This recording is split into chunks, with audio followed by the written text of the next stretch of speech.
Auspicia este programa Gobierno de la Provincia de Córdoba. La noche que me quiera desde el azul del cielo, las estrellas celosas los mirarán pasar y un rayo misterioso. Sé bien que estoy en el fondo de la fosa, que todo aquello que toco ya lo he tocado, que soy prisionero de un interés indecente, que cada convalecencia es una recaída, que las aguas están estancadas y todo tiene sabor a viejo, que también el humorismo forma parte del bloque inamovible, que no hago otra cosa que reducir lo nuevo a lo antiguo, que no intento todavía reconocer quién soy, que he perdido hasta la antigua paciencia de orfebre, que la vejez hace resaltar por impaciencia solo las miserias, que no saldré nunca de aquí por más que sonría, que doy vueltas de un lado a otro por la tierra como una bestia enjaulada, que de tantas cuerdas que tengo he terminado por tirar de una sola, que me gusta embarrarme, porque el barro es materia pobre y por lo tanto pura, que adoro la luz solo si no ofrece esperanza.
La maravillosa tocata y fuga de Bach. ¿Por qué la hemos traído? Es archiconocida. Ha dado la vuelta al mundo desde hace ya muchísimos años. Y, bueno, me pareció que era digna de ser tenida en cuenta para comenzar el programa de hoy. Porque hoy vamos a hacer un programa dedicado a uno de los directores más revolucionarios de la historia del cine, no solamente del cine italiano, del cine de todos los tiempos.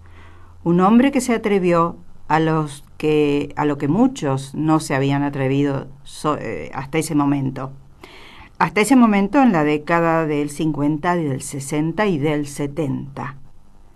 Él se llamó Pier Paolo Pasolini. Falleció un 2 de noviembre de 1975.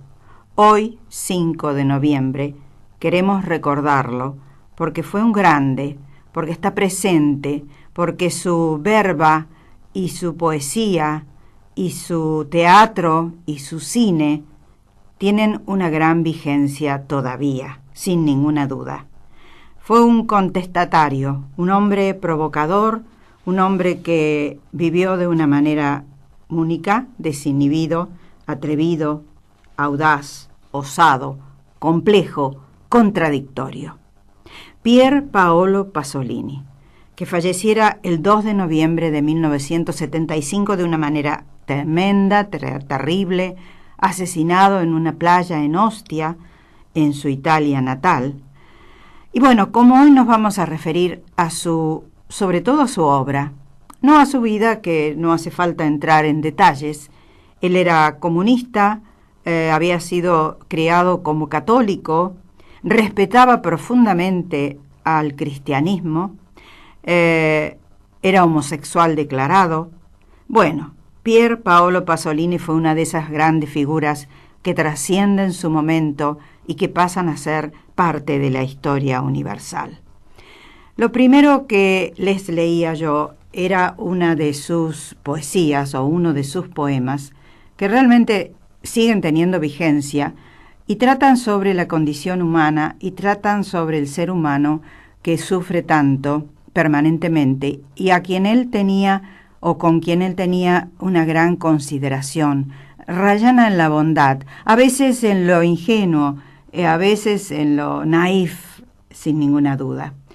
Bien, hoy estábamos recordándolo, o lo recordamos, a través de uno de sus poemas, donde él habla de la muerte, donde él habla de un análisis tardío que está haciendo con referencia a su vida. Este análisis tardío, así se titula el poema, lo tenemos en la versión de Ugo Beccacece.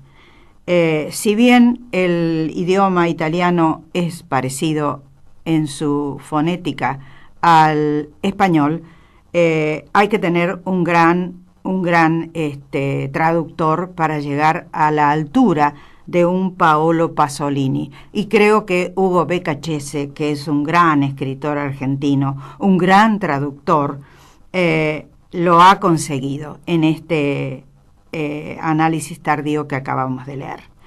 ¿Y por qué he elegido la tocata y fuga de Bach? Porque hoy nos van a acompañar música de Bach, música de Cherubini, de la ópera Medea, interpretada por María Callas, y de Vivaldi. ¿Por qué? Porque él, además de tener en muchas de sus películas a autores propios haciendo la música incidental, tomó también, él era un exquisito, un intelectual exquisito, también tomó música o fragmentos o temas musicales de grandes autores universales como Johann Sebastian Bach, por ejemplo. Vamos a escuchar o seguimos escuchando música que tiene que ver con sus películas. Después les doy una lista aproximada de todos los filmes que él produjo, pero desde ya le quiero decir, hoy vamos a hacer un sorteo, desde ya puede usted escribir su nombre y su DNI en jorgelinalagos@gmail.com y vamos a hacer un sorteo para que la semana que viene nuestros oyentes puedan asistir como espectadores a una obra de teatro que en este momento está recordando la figura de Pier Paolo Pasolini. Se titula Pintó Sodoma, se da todos los sábados, es decir, anoche hubo una función, todos los sábados en el Teatro La Cochera, con la dirección de Paco Jiménez. Pero todo eso lo vamos a ir reflejando después en nuestro programa y ahora sí, seguimos escuchando a este autor.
Bien, lo que ahora estábamos escuchando, este autor era Vivaldi en su concierto para flauta Il Gardelino. Bien, voy a hacer un raconto de las películas más descollantes de la filmografía de Pier Paolo Pasolini. A ver, comenzamos con Acatone. Acatone del año 1961. Él antes había sido poeta, ya les dije, había trabajado con algunos realizadores del cine italiano del momento, hasta que se largó a la dirección cinematográfica, porque quizá en su entender ya el lenguaje italiano no le servía para seguir escribiendo y quiso mostrar su sentir, su pensamiento, su ideal a través de otro lenguaje, que es el lenguaje cinematográfico. En el año 1961 filmó Acatone, que fue una puesta en escena muy neorrealista, al estilo neorrealista, mostrando los barrios bajos de Roma, sobre todo una Roma o un momento de Roma en que Roma todavía no se había desprendido de las miserias de la Segunda Guerra Mundial. Estaba recién queriendo surgir a través del Plan Marshall y de su gente, y en Acatone él reflejó esas barriadas de Roma donde se refugiaban los que venían desde el sur de Italia buscando trabajo. Gente desahuciada, desheredada, despojada, gente que no tenía un lugar en la sociedad. Tremendo todo, por cierto, y él tenía mucha conciencia social. Eso es lo que lo distinguió por sobre todas las cosas. Eso y su reflejo del sexo. Lo que era el sexo dentro de la vida de un ser humano, y sobre todo de un ser humano como él, que era tan selectivo para algunas cosas y tan entregado para otras. Un hombre contradictorio, ya lo dije antes.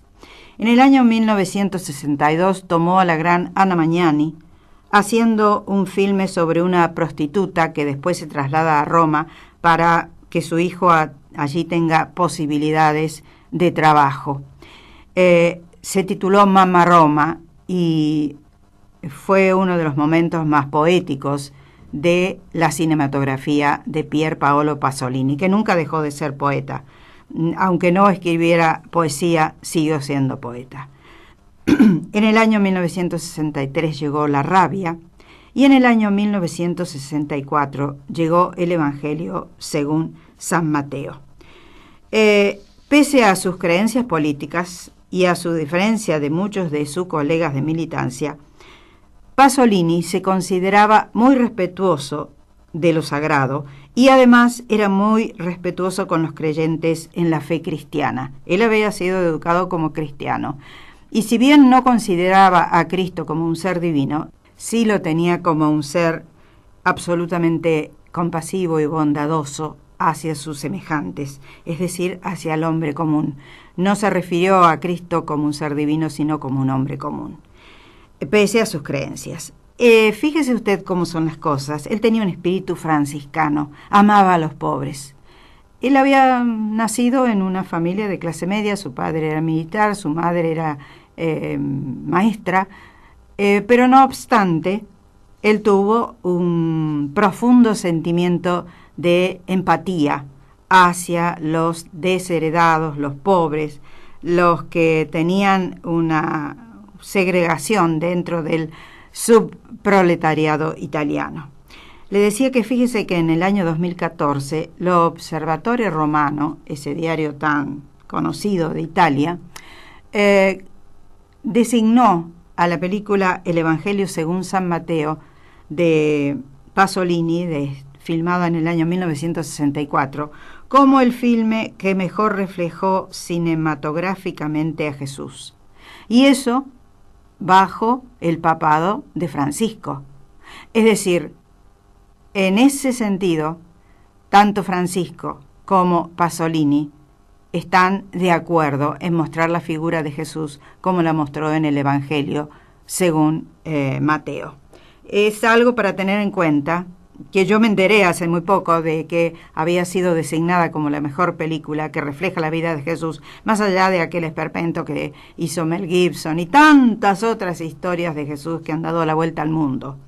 Esta película austera, sin actores profesionales, con una mirada que tiene un discurso contra la sociedad materialista, que era lo que él justamente propiciaba, detestaba el consumismo, y eso que en la década del 60 y el 70 todavía el consumismo no era lo que es ahora. Bueno, eso le sirvió para trazar un discurso contra una sociedad materialista, en exceso, según él, y muy hipócrita, y un mundo que marca muchas diferencias entre ricos y pobres. Yo le diría que evidentemente el Papa actual, Francisco, Jorge Bergoglio, debe estar muy de acuerdo con esa mirada que tenía Pasolini. No voy a hablar de la parte sexual, que él también incursionó en eso, sino en esto que era una mirada bondadosa sobre los desheredados, los pobres, los que, bueno, tienen hambre de sed y de justicia. Bien, en el año 1966 hizo una película genial para algunos, incomprensible para otros. Él se contradecía mucho. Cuando hablaba sobre sus películas, le preguntaron, por ejemplo, qué quiso decir en Uccellacci e Uccellini, es decir, pajaritos y pajarracos. Y él dijo, no sé muy bien lo que quise decir. En ese momento mi mente era toda una confusión. Pero los entendidos después estudiaron Uccellacci e Uccellini, donde trabaja el gran Totò, el gran cómico Totò, y entendieron que era una fábula social y política. Un padre y un hijo que van por un camino, no se sabe hacia dónde, se transforman en dos monjes franciscanos. Conocen a un cuervo parlanchín, que es la conciencia. Ellos deben llevar un mensaje de amor al lugar hacia donde se dirigen. Ellos, a su vez, tienen que llevar ese mensaje y son acompañados por el cuervo, un cuervo que habla todo el tiempo. Es quizá una de las películas más habladas de Pasolini, porque claro, él volcó allí toda su ideología. Y a lo que se llega en conclusión después de verla, a Uccellacci e Uccellini, es que el poderoso, el rico, entre comillas, el poderoso, el pudiente, siempre oprime al más pobre, y ellos, a su vez, los pobres, se dejan oprimir por los poderosos. Es decir, todo un manifiesto político que Pasolini, a través de esta película y de algunas otras, lanzó al mundo. Toda una confrontación, realmente. Bien, en el año 1967 llegó Edipo Rey. Edipo Rey, sobre la tragedia de Sófocles. Usted ya sabe, Edipo tiene una maldición, un augurio de tragedia se cierne sobre él, porque alguien le ha dicho que él va a casarse con su madre, que va a matar a su padre. Bueno, en este Edipo Rey, basado en la tragedia de Sófocles, interpretado por Silvana Mangano y Alida Valli, entre otros, estoy diciendo grandes nombres del cine italiano, de vez en cuando él, yo me imagino que por presión de los productores, ponía algún nombre importante dentro de ese staff o ese reparto totalmente desconocido, que él buscaba gente de la calle, hacía castings y bueno, lo que le venía bien, él lo introducía en sus películas. Usted sabe que termina ese augurio que pesa sobre Edipo. Finalmente él se pincha los ojos, se transforma en ciego, y allí está la tragedia de Sófocles. Esta es una película directa y desnuda, donde Pasolini se apropia de la tragedia de Sófocles y fue situada como una de las cumbres del teatro griego por Aristóteles en su Poética, usted lo sabe. ¿Qué buscó Pasolini en Edipo Rey? Buscó la búsqueda, o encontró o trató de encontrar la verdad. la fragilidad de todo lo humano y la inexorabilidad de un destino cruel.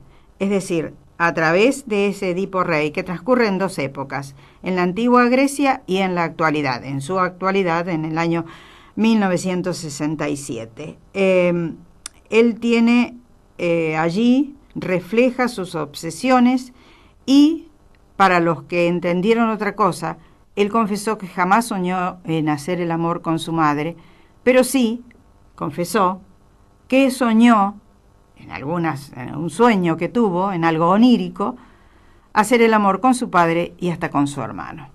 Es decir, los que creyeron que él estaba enamorado de su madre, quizá lo estaba, pero en su inconsciente él no tenía la idea de hacer el amor con su madre. Bien, en el año 1968 llega la gran revolución del cine de Pasolini, con una película que ha sido relanzada hace poco tiempo, impecable.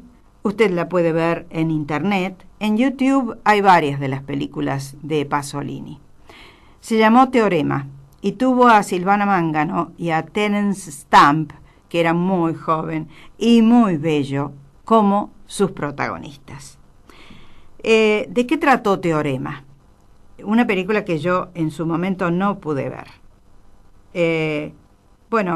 Varias de las películas de Pasolini yo las acabo de ver en los últimos tiempos, porque, no sé, era muy audaz ver y digerir una película de Pasolini en su momento. Teorema es del año 68 y trata sobre un desconocido, un bello desconocido, que llega a una casa de una mansión de la alta burguesía de Milán. ¿Qué es ese desconocido que transforma la vida de todos los habitantes de esa familia poderosa? Se habló de que era Cristo, se habló de que era un Dios, y eso la Iglesia Católica no lo soportó. Pasolini a lo largo de su vida tuvo que enfrentarse a muchos juicios, y en este caso, en esta herejía de decir que ese personaje que llega a esa mansión es Cristo, y que transforma sexualmente la vida de todos, o a través del sexo, mejor dicho, la vida de todos los habitantes, padre, madre, hijos, empleada doméstica, etcétera, etcétera, fue una herejía en su momento. Así lo consideró la Iglesia, así lo consideraron los burgueses del momento, y él lo que en realidad mostró es a un joven, que llega para darles amor y comprensión. Es el otro, la mirada del otro, la mirada llena de belleza y de bondad sublimes. Provoca una conmoción en la familia y también provocó una conmoción en el público de Occidente. Se habló muchísimo de Teorema, pero muchísimo, cuando no había tanta profusión de cine como ahora, que todos los días se lanzan decenas y decenas de películas. Era todo más selecto, más reducido, menos complicado quizá en cuanto a la distribución cinematográfica, había menos películas. Entonces, cuando llegaba un filme tan provocador como Teorema, que levantaba una polvareda increíble. Esto fue en el año 1968, y le decía, Terence Stamp estaba muy joven y muy lindo, y era una figura crística también. ¿Por qué no? Dentro de la audacia que lo llevaba a Pasolini, podía llegar a ser justamente un Cristo, pero no ese Cristo divino de la Iglesia Católica, un Cristo que se inmolaba por los demás, un Cristo que cambiaba las costumbres y las ideas de toda una comunidad, un Cristo bondadoso que llevaba belleza y amor al ser humano común y corriente. Estás escuchando Radio Pascal 93.3. Cuando hay un incendio, miles de especies mueren. Estemos atentos a las zonas de riesgo. Una columna de humo significa un incendio. Llama y denuncia al 0800-888-38346. Entre todos, evitemos los incendios forestales. Gobierno de la provincia de Córdoba. Estás escuchando Radio Pascal 93.3.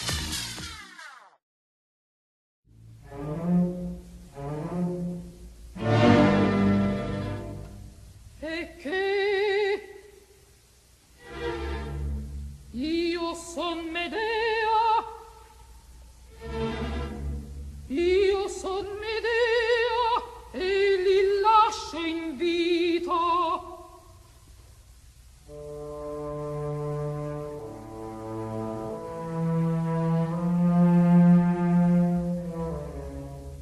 Che mai fu? Dove son? Dove son? Son ciechi gli occhi miei e i figli di Gesù potei aver pietà.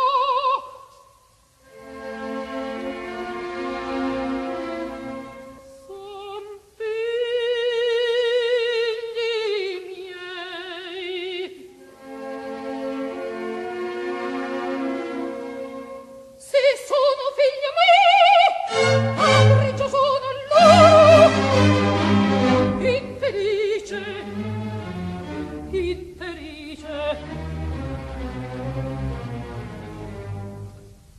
Come puoi tu pensar d'esser madre?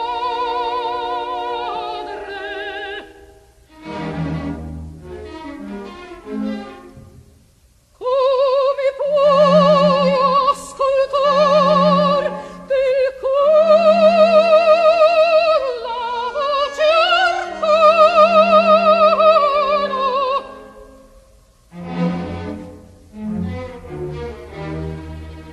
Come mai puoi sentir materne brezze tu, materne brezze il cor? Che farò?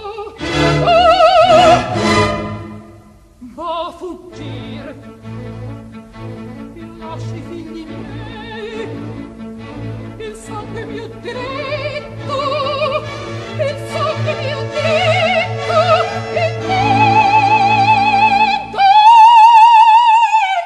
infami. O Fosterini, implacabile Dea, implacabile Dea, distruggi nel mio ser l'amore e la pietà, distruggi nel mio ser l'amore. Bien, esto que escuchábamos era un fragmento de la ópera de Cherubini, Medea, interpretada por la gran María Callas. E que io son Medea, dice ella. ¿Y por qué hemos puesto este tema aquí? Porque hubo una película que justamente trata sobre el tema de Medea, la tragedia de Eurípides, en uno de los filmes de Pier Paolo Pasolini del año 1970. ¿Qué es Medea? La tragedia de Eurípides es sobre una mujer arrebatada por la pasión que está locamente enamorada de su marido o de su hombre, Jasón.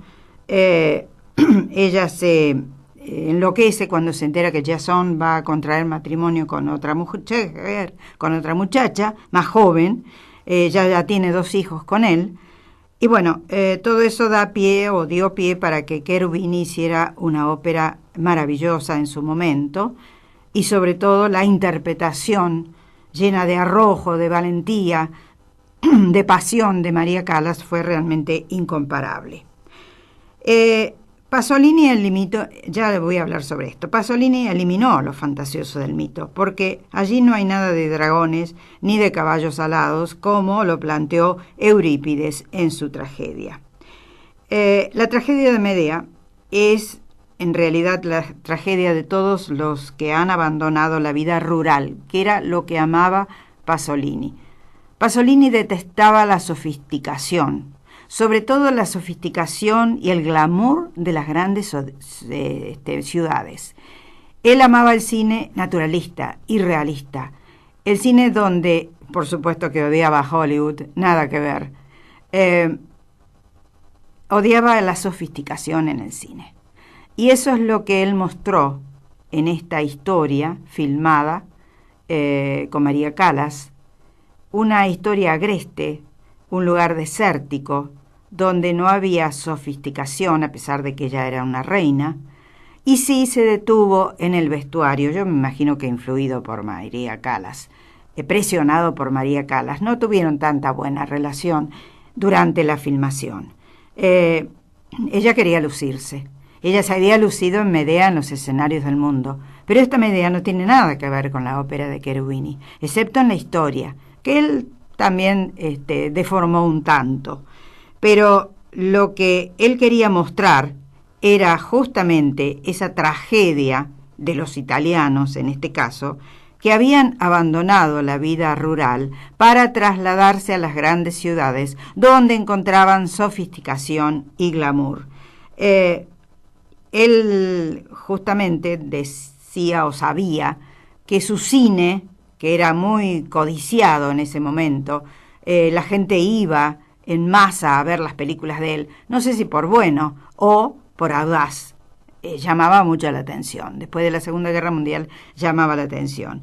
Él lo que quería mostrar era lo que nuestra civilización promete y niega alternadamente o simultáneamente o consecutivamente. Es decir, muestra un costado sofisticado como un anzuelo, y él se sentía parte de esa herramienta, de ese anzuelo, porque sabía que el cine de él daba dividendos a los productores, quizá él también. Entonces él tenía una dicotomía permanente.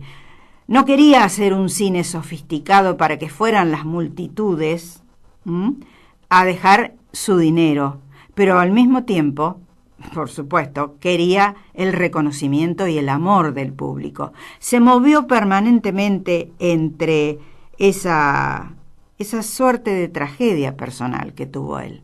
Es decir, querer el amor del público, querer el amor del ser humano y al mismo tiempo colaborar en una industria que llevaba millones de dólares, de liras, como usted quiera, a los bolsillos de los productores y a los mismos actores y a los mismos intérpretes, a los mismos directores, etc. Él tuvo esa dicotomía permanente, la vivió, la sufrió, pidió casi disculpas por todo eso que estaba viviendo. Pero bueno, no podía evitarlo. Era Pier Paolo Pasolini y fue con el tiempo sofisticando más su cine. Del neorrealismo pasó a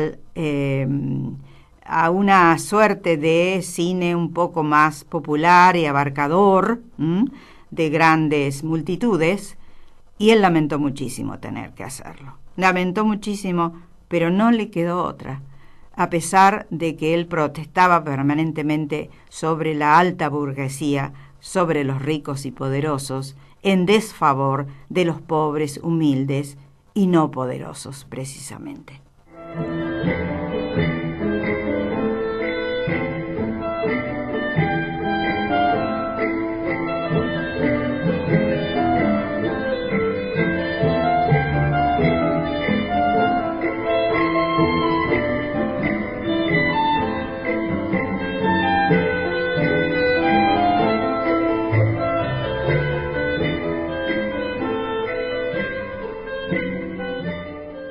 Bueno, nos vamos a nuestra actualidad artística y cultural.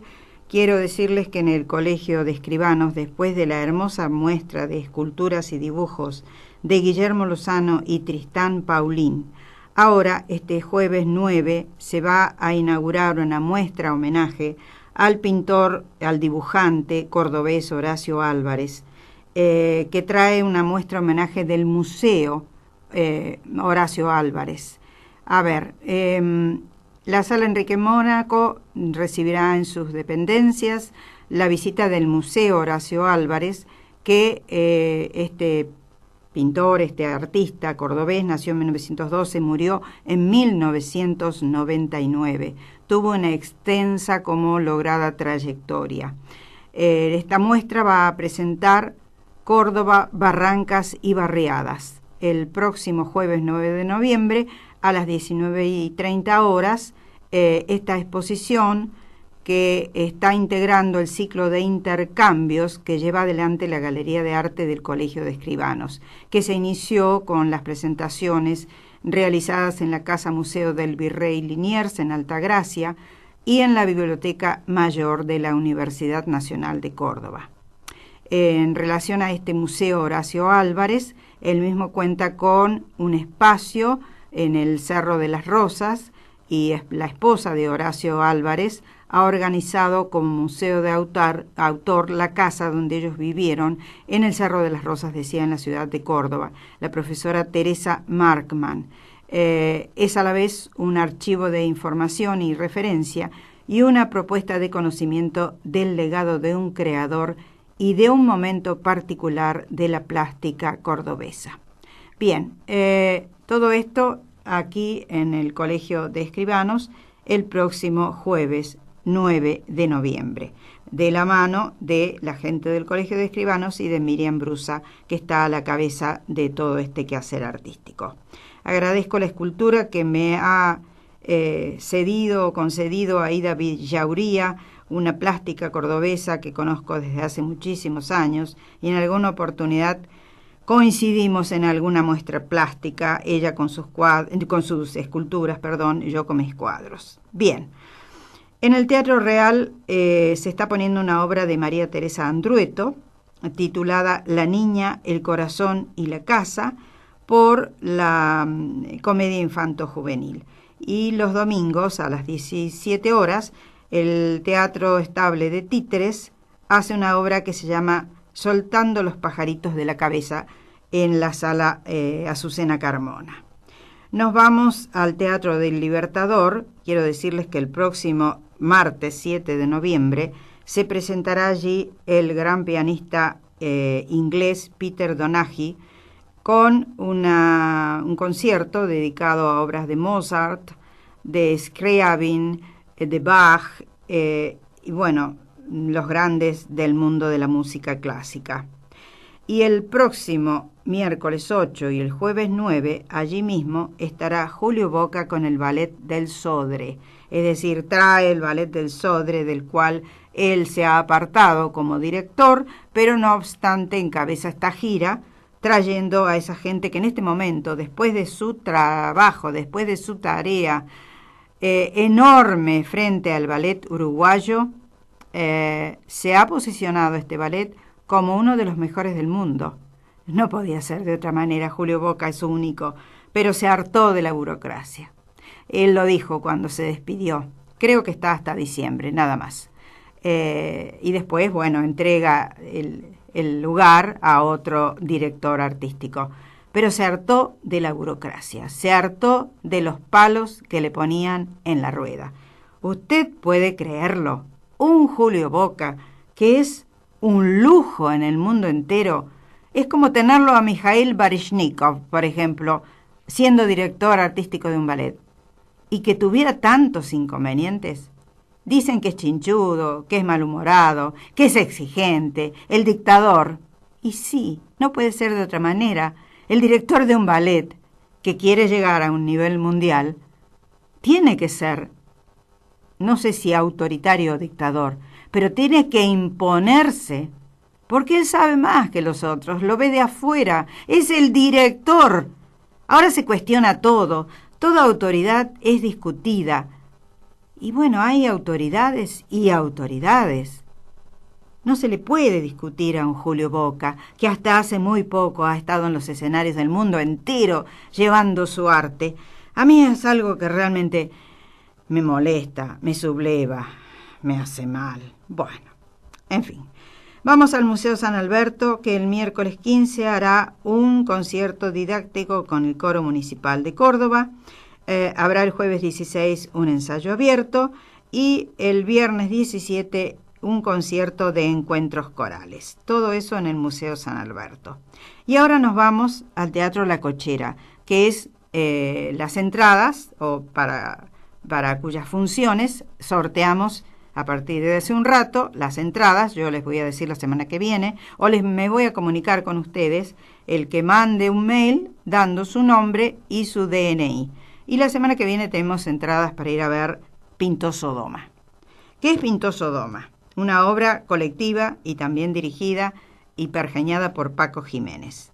Pinto Sodoma es momentos de la obra y vida de Pier Paolo Pasolini. Por eso estamos, junto con la gente de ese elenco, sorteando estas entradas, para que usted vaya a ver lo que fue capaz de hacer Pier Paolo Pasolini en la década del 60 y del 70. Se atrevió a mucho.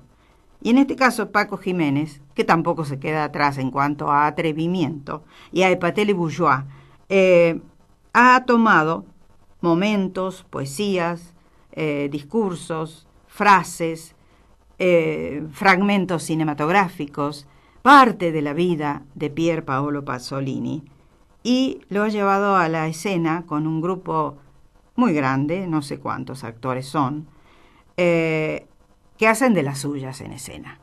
Hay que ir preparado para ver una puesta en escena audaz, donde ya nadie se asombra de nada. Todo se ha naturalizado, por suerte, o no sé, qué sé yo, el tiempo lo dirá. Pero allí usted va a ver toda un conglomerado de actores que bailan, cantan, corren, discuten, hacen el amor, de una manera muy libre. Entonces creo que vale la pena tenerlo en cuenta. Pinto Sodoma, los sábados a la noche en el Teatro La Cochera, con con muchos intérpretes destacadísimos, sobre todo muy bien marcados por Paco Jiménez. No es fácil mostrar una escena orgiástica donde nadie se choque entre sí, donde se corra, se haga el amor, se muevan a velocidad increíble por todo el espacio escénico de La Cochera y nadie se choque entre sí. Eso a mí yo lo vi la primera noche, la noche del estreno, y a mí eso me pareció fascinante. Está muy bien resuelto. Decía, un grupo de intérpretes realmente acabados, muy buenos, muy bien elegidos y muy bien dirigidos, y al elenco, ese elenco múltiple, hay que agregar la presencia de dos grandes actores, de Guillermo Ray, que canta, y que está muy bien en su rol, y sobre todo de Viviana Grandinetti, que hace de una madre única, incomparable, y también hace de prostituta, es decir, confunden los roles o se traspasan los roles entre sí. Hace una gran puesta en escena Viviana Grandinetti y una gran representación de la madre de Pasolini. Y bueno, desde ya usted se estará dando cuenta, les estoy recomendando como algo diferente este Pinto Sodoma de Paco Jiménez, basado en la vida y obra de Pier Paolo Pasolini. Y ahora quiero que ustedes compartan conmigo este audio que yo ya sabía del tema. Sabíamos que Jonas Kaufmann, el gran tenor del momento, el más prestigioso, el más importante, entre comillas, en este momento, más allá de Rolando Villazón y de Diego Flores, había dicho algo sobre el Teatro Colón que a mí me llenó de orgullo, pero yo quiero que ustedes escuchen este audio porque realmente vale la pena. Está en inglés, pero vamos a intentar traducirlo. Le hacen una pregunta a Jonas Kaufmann y él dice, lo presentan, le hacen una pregunta y... En dehors de la France, quel est l'endroit le plus magique où on peut chanter pour un ténor? Est-ce que c'est à New York? Est-ce que c'est à la Scala de Milan? Est-ce que c'est à Londres? ¿Qué piensa él como... Est-ce que c'est à New York? Est-ce que c'est à la Scala de Milan? Est-ce que c'est à Londres? Le théâtre... Le preguntan qué piensa él, cuál es el lugar más importante para un tenor como él, de la trayectoria y la valía de él, dónde es el lugar donde a él más le ha gustado cantar. Entonces, él contesta eso que estábamos escuchando. Peut-être, mais surtout avec l'acoustique idéale du monde, c'est à Buenos Aires. Ah oui? le Théâtre Colón de Buenos Aires, c'est incroyablement. C'est vraiment information. Ouais, une acoustique, un rêve. Tu veux le prendre et l'emmener partout. Ouais, oui. Non, vraiment, c'est un vrai rêve. Bueno, hasta ahí quería que escucharan las palabras de él, porque en un importantísimo programa en París le hacen la pregunta que, bueno, se le hace a muchos cantantes: ¿cuál es el lugar con la mejor acústica del mundo? Y él dice, el Teatro Colón de Buenos Aires. Uno tiene ganas de llevárselo con uno una vez que lo conoce. Y ayer o anteayer apareció una nota de Pablo Sirven en La Nación donde habla de lo mismo, de ese reconocimiento que él le hace al Teatro Colón.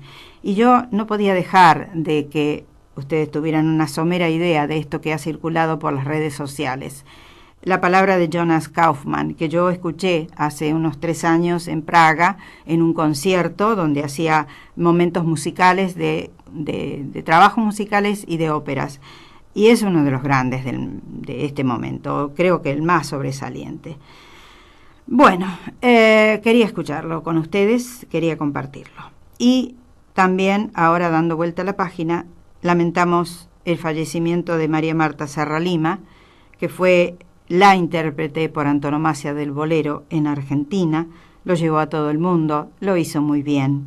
Yo la escuché en tantas oportunidades, la fui siguiendo desde que ella hacía folclore en la década del 70 y después, bueno, llegó ese momento culminante, cumbre de su carrera, haciendo los boleros más hermosos y sobre todo la versión personal que ella tenía de A Mi Manera. Y esa otra canción que interpretó junto a Sandro fue un broche de oro de su carrera.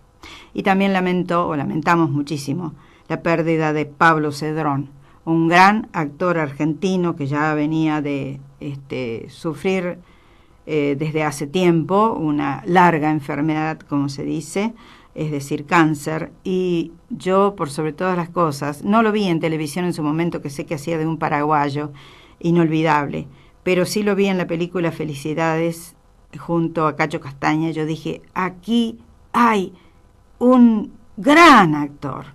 La familia Cedrón tiene grandes intérpretes, tiene grandes artistas, y él fue uno de los grandes. Lamentablemente en los últimos tiempos había desaparecido y ahora nos enteramos que era porque sufría esta enfermedad que finalmente falleció o lo llevó a la tumba hace 2 o 3 días.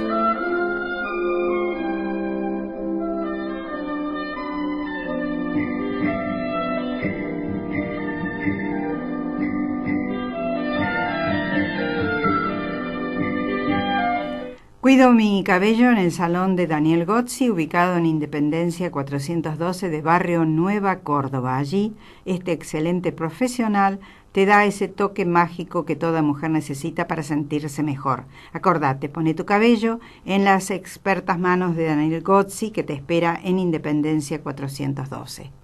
Instituto de Belleza María de Córdoba, para verte joven y vital, con tu rostro y cuerpo en armonía. María de Córdoba, en Maipú 177, 4º piso. Complejo Cinerama, empresa líder en la exhibición cinematográfica del interior del país. Invitarte, la opción más segura para conocer todo lo que se te ocurra para tu esparcimiento. www.invitarte.com.ar. Sabemos que el Centro de Arte Contemporáneo los días jueves ofrece el mejor cine. Este jueves 9 próximo se estrenará una película de origen franco-canadiense del director Philippe Loiret, El hijo de Jean. Es la historia de un joven que tiene 33 años, que no ha conocido a su padre y que de una manera sorprendente recibe una información de un amigo del padre, no sé si recibe una nota o recibe una llamada telefónica. Un amigo de su padre le avisa que ha fallecido y que quiere enviar lo que él le ha dejado en herencia. Entonces este joven se viaja a Montreal y allí se conoce con este amigo del padre. ¿Qué pasa? Que no aparece no aparece la verdad.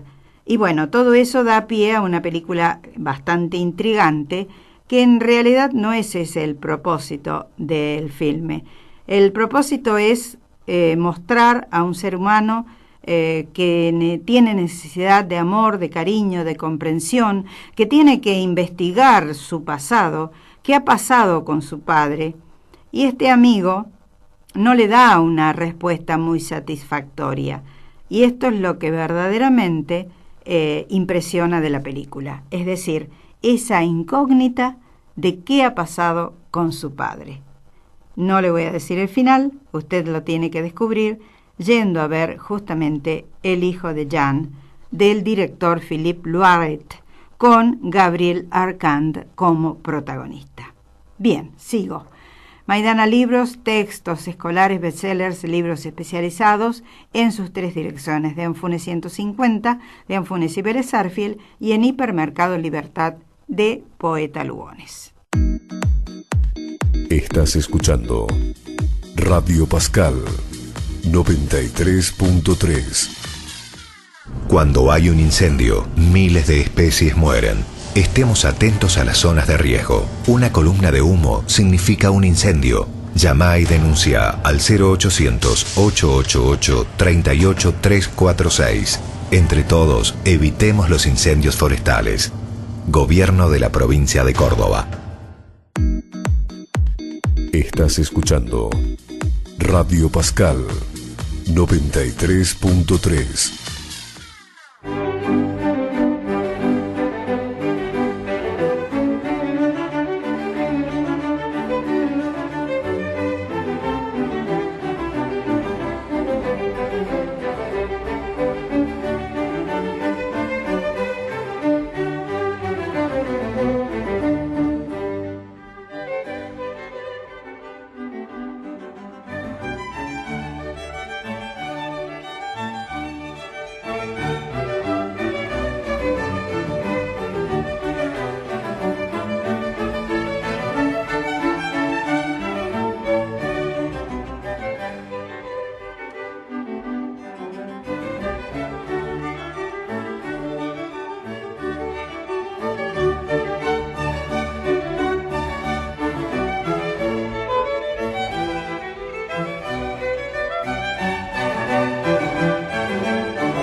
Concierto de Brandenburgo de Johann Sebastian Bach, uno de los autores que tomó Pier Paolo Pasolini para ilustrar algunas de sus películas. Pero recuerde que yo también le dije que él tuvo música incidental hecha, por ejemplo, por Ennio Morricone.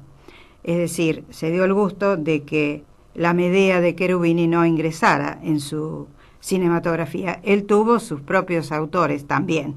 Era bastante caprichoso en cuanto a la selección de distintos aspectos de la técnica cinematográfica.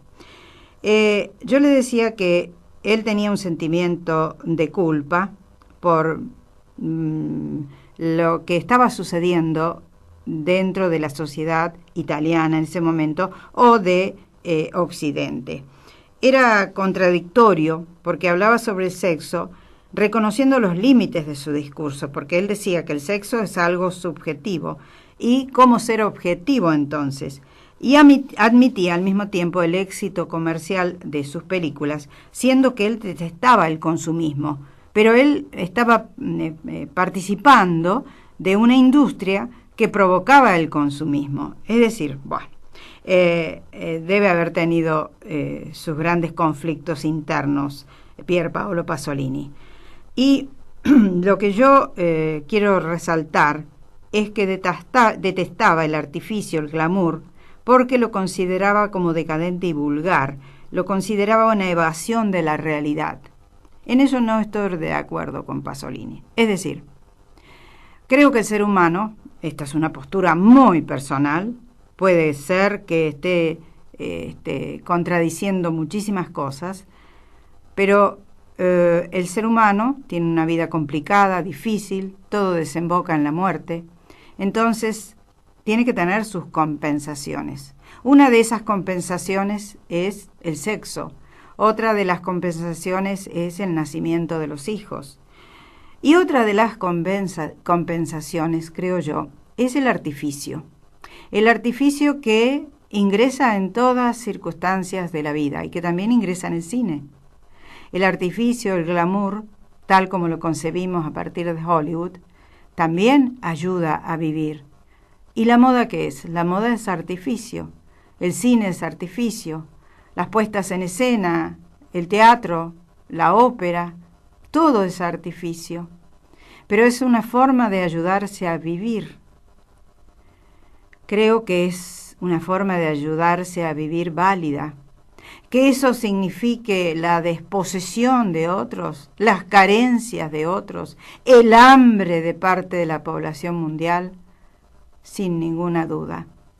Pero todavía no se ha encontrado a un líder, excepto un Cristo quizá, o una Madre Teresa de Calcuta, o un Mandela, que trate de ser equitativo con o entre los justos y los injustos, es decir, entre los pobres y los poderosos. Esto es muy bergogliano lo que estoy diciendo. Pero así era este autor, que era incómodo, era provocador, era un excesivo, era desinhibido, atrevido, audaz, osado, complejo en una palabra.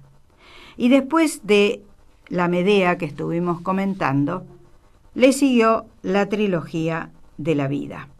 La trilogía de la vida que comenzó en el año 71, terminó en el 74, con 3 grandes títulos. Los títulos fueron El Decamerón, basado en los textos de Boccaccio, Los cuentos de Canterbury, basado en los textos de Geoffrey Chaucer, del 1600, y Las Mil y Una Noches, basado en el autor anónimo, que es el autor de Las Mil y Una Noches, que no se llamó Sherezada, la esclava que le va contando justamente al emperador los cuentos para prolongar una situación que ella quería que no se produjera. Bueno, El Decamerón, Los cuentos de Canterbury y Las Mil y Una Noches conformaron durante 4 años la trilogía de la vida, y así le puso él a esos 3 filmes. Todo eso después devino en el año 1975 en un filme duro, tremendo, terrible, el más audaz quizá por las escenas que tiene y que hay que digerir, que se llamó Saló o los 120 días de Sodoma, basado en el texto del Marqués de Sade.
Si regresa el sol, si cae la tarde, si la noche tiene un sabor de noches futuras, si una siesta de lluvia parece regresar de tiempos demasiado amados y jamás poseídos del todo, ya no encuentro felicidad ni en gozar ni en sufrir por ello.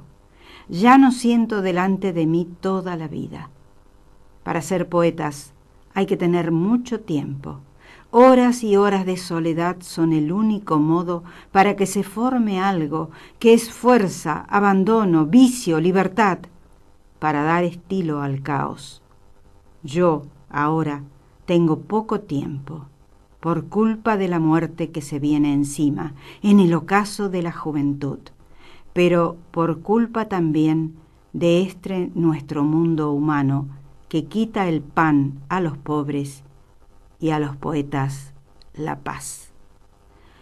Otro de los poemas de Pier Paolo Pasolini, en este caso escrito en el año 1961. Y hay un estudioso que ha hablado sobre el poeta Pasolini y dice lo siguiente: en la poesía de Pasolini alternan la injuria y la elegía, el desdén y la contemplación de las propias heridas. Su manía de decirlo todo mueve al poeta a escarnecerse, a entregar sus pensamientos más secretos como pasto a la opinión pública. Pasolini es, ante todo, poeta. Su obra en verso se sitúa en un momento crucial de la evolución de la literatura italiana del siglo XX.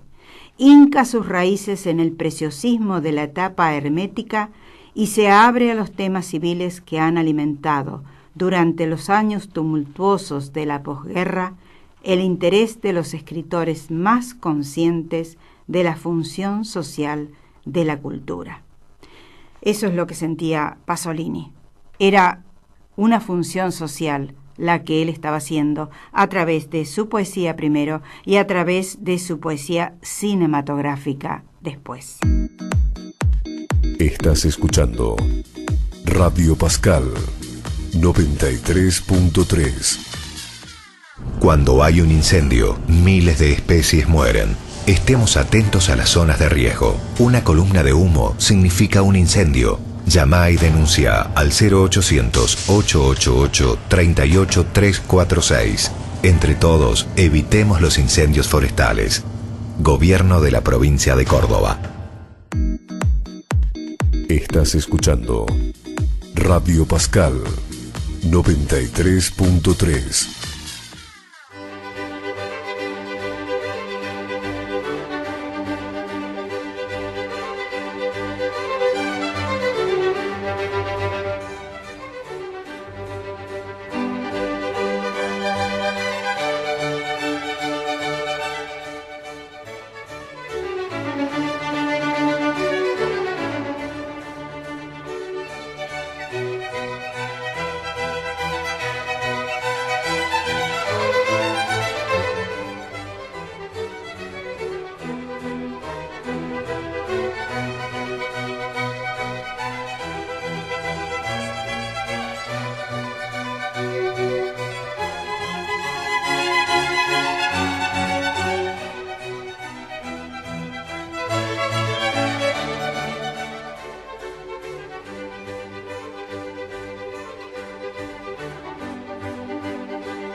Los últimos dos temas que hemos escuchado, primero Medea, de Cherubini, María Callas interpretando el fragmento Figli miei tesoro.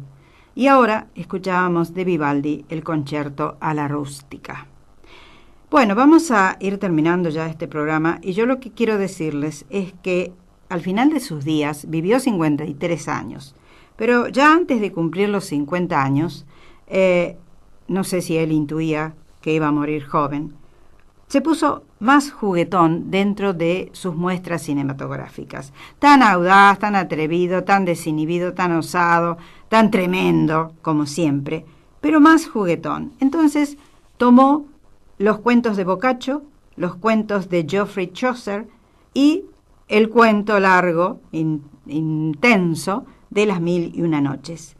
E hizo con ellos una trilogía que realmente fue asombrosa dentro de su filmografía. Es decir, seguía siendo el de siempre, pero le puso un toque más alegre, más divertido. Evidentemente de aquel solemne y circunspecto, emocionalmente hablando, con una ideología más seria que tenía antes Pasolini, no pasó a ser otra persona, pero lo mostró de otra manera. La forma fue diferente. ¿Qué tiene estas películas? Tiene un espíritu divertido. A mí me hizo acordar los tres filmes, estos que estoy mencionando, el de Cameron, Los cuentos de Canterbury y Las 1001 noches, me hizo acordar aquella pintura del Bosco, El jardín de las delicias, donde usted ve todas las miserias humanas mostradas de la manera más divertida y más terrible posible. Él tenía obsesión por los fluidos corporales y esto lo mostró en esta trilogía. Por los órganos sexuales, por el coito, por los excrementos. Hay que ver un momento, no sé si es en el de Cameron o en los cuentos de Canterbury, al diablo defecando seres humanos, por ejemplo.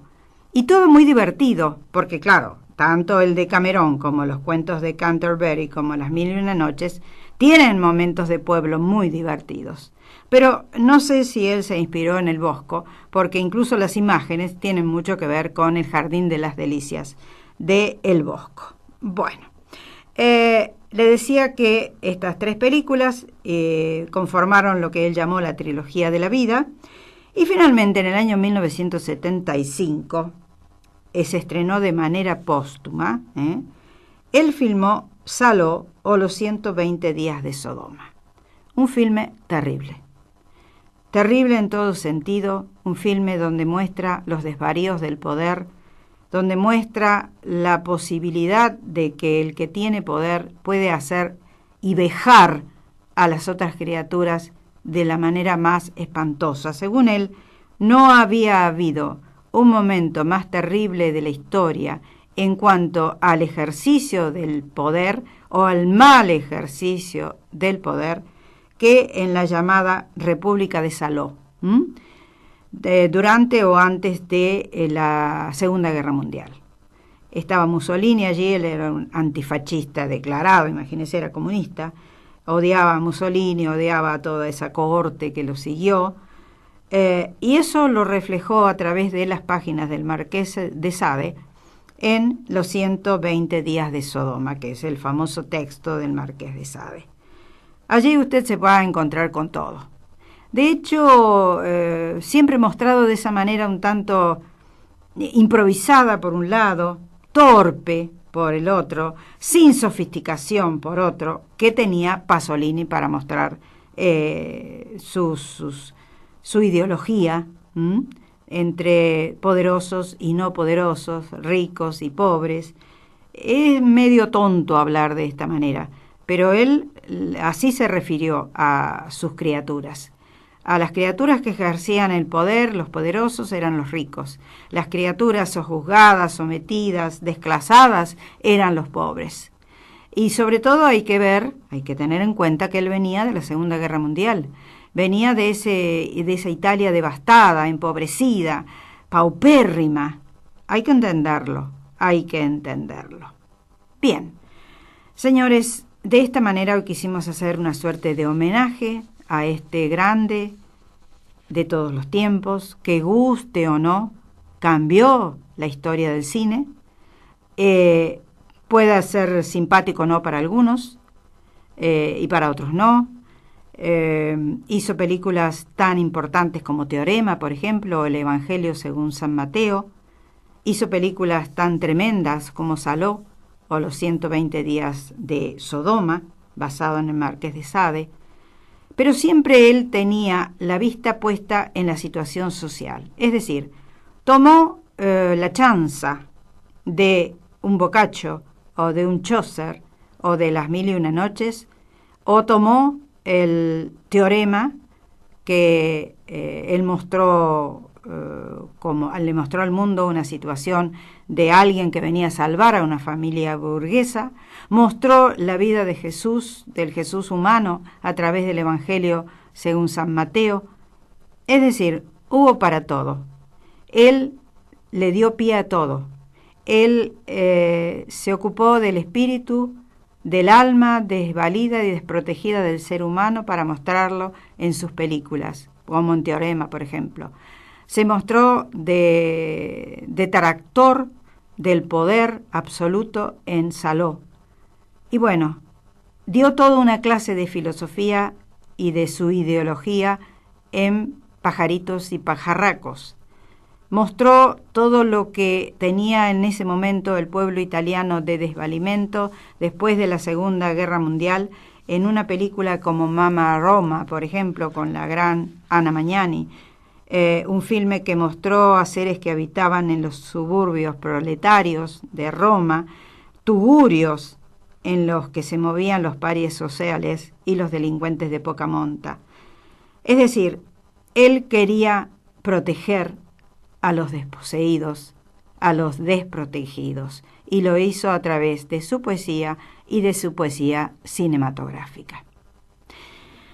De esta manera terminamos este programa dedicado a recordar la figura de Pier Paolo Pasolini, que, como le decía, murió un 2 de noviembre de 1975 en Ostia, en circunstancias tremendas. No se sabe si fue un crimen pasional o político. Eso quedó siempre en el mundo de la ambigüedad. Y bueno, tenerlo en cuenta. Quiero decirles antes de despedirme que dentro de 2 días se conmemoran los 100 años de la Revolución Rusa. El próximo programa del próximo domingo va a tener que ver por quinta y última vez con el tema, pero me pareció que hay tantos libros basados o que hacen referencia a los gobernantes del momento sobre esos 10 días que cambiaron al mundo, que tenía que hacerlo. Y lo hemos venido haciendo. Me voy a despedir de Raquel, de Elenita, de Julie, que recibió a su primera nieta, la pequeña Emilia, o Little Emily, como le digo yo, o Little Emmy. A la familia Grasso, a Mercedes y Rodolfo, a Marcelo Moreno, a Brigitte, a Julio Cuello, a Miriam Brusa. Me despido con la frase que nos ha acompañado y en la cual creo firmemente. Yo, una ilusa, como usted se dará cuenta, una idealista, pero bueno, me voy a morir de esa manera. Cambiar el mundo, amigo Sancho, no es locura ni utopía, es justicia. También lo pensó Pasolini, ¿por qué no? Gracias a Diego Quiroga, a Nicolás Arcelán, que hoy nos acompañó en los controles, a Gustavo Seifer. Será hasta el próximo domingo en que a partir de las 11 aproximadamente estaremos aquí en 93.3 FM Radio Pascal, si Dios quiere. Chao, hasta entonces.